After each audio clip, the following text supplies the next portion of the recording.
وسلوال تنظیمونه چې په بېلابېل نامونو د طالب نه تر داعش پر یادېږي دې جرګې مشترکه پرېکړه وکړه چې 2 میاشتې ټایم دی ورسره زموږ د خاورې نه د ووځي.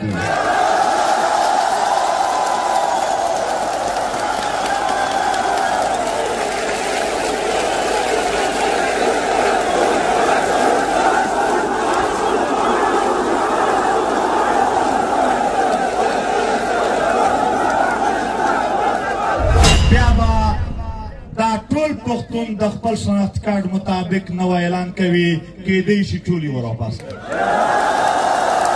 هغه به په دې خاوره باندې چې کومو نورو ثبوته د بجلۍ تارونه ځي د هغې د پرې کولو یا د هغې څه بندوبست کولو ته تیاري کوي.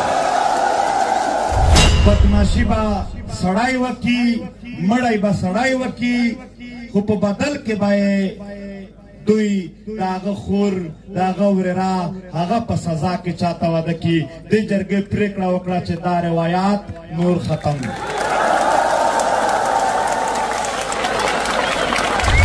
په هوش او آس کې دا لوړ او قسم کوم چې په هغه کې د ټولو سیاسي ګوندونو نمائندگی موجوده ده. په هغه کې د جمعیت علماء اسلام، عوامی نیشنل ګوند، پاکستان تحریک انصاف، پاکستان پیپلز پارٹی، جماعت اسلامی، نور ډېر سماجی تنظیمونه او ورسره د ټولو سیاسي پارټو مشران او د صوبه خیبر پښتونخوا چیف منسټر علي امین ګنډاپور او ډېر مشران ناست دي. داسې په تالار کې په دې ګراونډ کې د دېږي وطن هغه شاه زلمي چې په وطن یې سرونه قربان دي او هغه خوند یې چې د وطن په ننګ کې په اول صف کې ناستې دي. د وطن علما کرام راغلي دي او مختلفو پیشو خلق دي. ټولو ته د زړه د تله سلام کوم. السلام علیکم ورحمت الله وبرکاته. محترمو، 3 ورځې جرګه وشوه. دا جرګه د ګیلمن شهید په وینو سور کمیز لا وینې وچې نه وې چې د وزیرستان په غرونو کې د ای پی فقیر قدمونه چې چېرته په هغې ځای پراته وو، په هغې خاوره د دې جرګې اعلان وشو. دا جرګه ته په هغې سټیج باندې هم د بېلابېلو ګوندونو او سیمو مشرانو هرکلی وکړه. ویستې او د چا په آډر شوي دي هغو ټولو ته دی دا حکومت پارټۍ دلته په دې جرګه کې موجوده ده.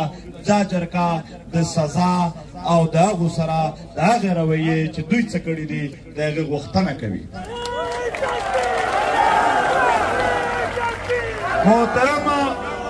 محترم ملګرو، دا د جرګې مطالبات مونږ چیف منسټر ته هم دلته لیکلي ورکوو او داسې هره سیاسي پارټۍ هغو ته هم ورکوو. په آخر کې ټول به حلف اخلو. زه به نام اخلم، تاسو خپل خپل نامونه چې داسې نه وي چې تاسو هم یو نام اخلئ. بسم الله الرحمن الرحیم. زه منظور احمد پشتین د عبدالودود زوی په هوش او آس کې دا لوړ او قسم کوم چې د دې جرګې د هرې پرېکړې سره به او د دې جرګې د راتلونکي هر عمل سره به زه بشپړه ملګرتیا کوم. په دې لار کې بس د هیڅ قسم قربانیو څخه سرغړونه نه کوم. تاسو او لوی خدای زمونږ په دې قسم او سوګند ګواهی. ملګرو زه پوهېږم ستاسو جذبات په زیات وي، خو دا یو سفر دی چې په شریکه باندې شروع شو. انشاءالله انجام به یې هغه جوړېږي چې ستاسو په زړه کې دی. ډېره مننه کوم. یو منټ زه بیا هم درته وایم دا سیاسي ګوندونه او دا د قبایلي ضلعو مشران او دا چیف منسټر دغو ټولو ته یو سلام وکړئ چې دا څو ورځې دوی در سره تېرې کړلې او دوی به وکړي.